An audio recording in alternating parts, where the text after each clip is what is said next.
অবশেষে কি ইরানকে ঘিরে ইসরায়েলের সন্দেহই সঠিক প্রমাণিত হচ্ছে? এজন্য কি ইরানের বিরুদ্ধে একাই আগ্রাসন সৃষ্টির পায়তারা করছে ইসরায়েলের সামরিক বাহিনী? কারণ ইরানের ব্যালিস্টিক মিসাইল কর্মসূচিকে ঘিরে রেড লাইন জারি করেছে ইহুদিবাদীরা। সেই রেড লাইন অতিক্রম করলেই ইসরায়েল একাই ইরানের বিরুদ্ধে হামলা চালাবে এমন ইঙ্গিত পাওয়া গেছে।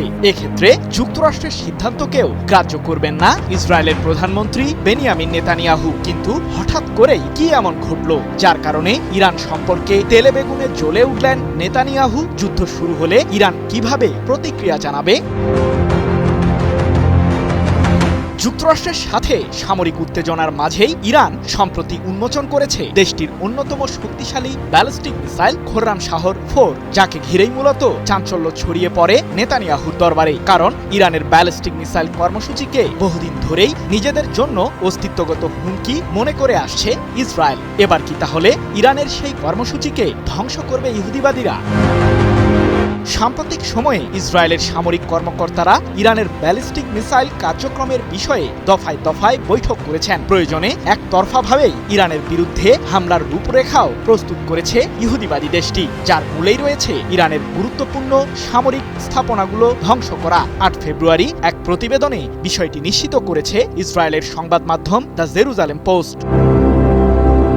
মিসাইল তৈরিতে ইরান রেড লাইন অতিক্রম করলেই দেশটির বিরুদ্ধে যুদ্ধ শুরু করবে ইসরায়েল, এমনটি জানিয়ে ইহুদিবাদী দেশটির একজন সামরিক কর্মকর্তা সংবাদ মাধ্যম দ্য জেরুজালেম পোস্টকে জানিয়েছেন, আমরা যুক্তরাষ্ট্রকে অবগত করেছি যে ইসরায়েল স্বাধীনভাবেই যে কোনো সিদ্ধান্ত নেওয়ার ক্ষমতা রাখে, আর ইরান আমাদের নির্ধারিত রেড লাইন অতিক্রম করলেই যুদ্ধ শুরু হবে। যদিও ইরানের ব্যালিস্টিক মিসাইল কার্যক্রমের উপর আমরা তীক্ষ্ণ নজরদারি করছি।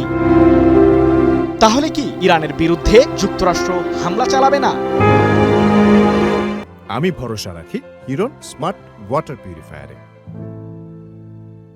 আরব সাগরে রয়েছে যুক্তরাষ্ট্রের দানবাকৃতির রণতরী ইউএসএস আব্রাহাম লিঙ্কন। সেখান থেকেই প্রতিনিয়ত ইরানের বিরুদ্ধে সামরিক হামলার হুমকি দিয়ে আসছে মার্কিন কেন্দ্রীয় কমান্ড। কিন্তু ইসরায়েলের সামরিক কর্মকর্তাদের সন্দেহ, ইরানের বিরুদ্ধে মার্কিন প্রেসিডেন্ট ডোনাল্ড ট্রাম্প তার বাহিনীকে সীমিত হামলার অনুমতি দিতে পারেন। এতে করে ইরানের গুরুত্বপূর্ণ সামরিক স্থাপনাগুলো অক্ষতই থেকে যাবে।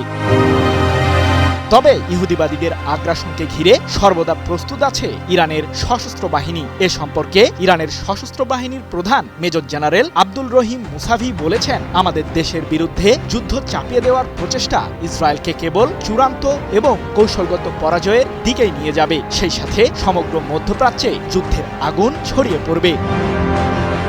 সৃজন মাহমুদ, নিউজ 24।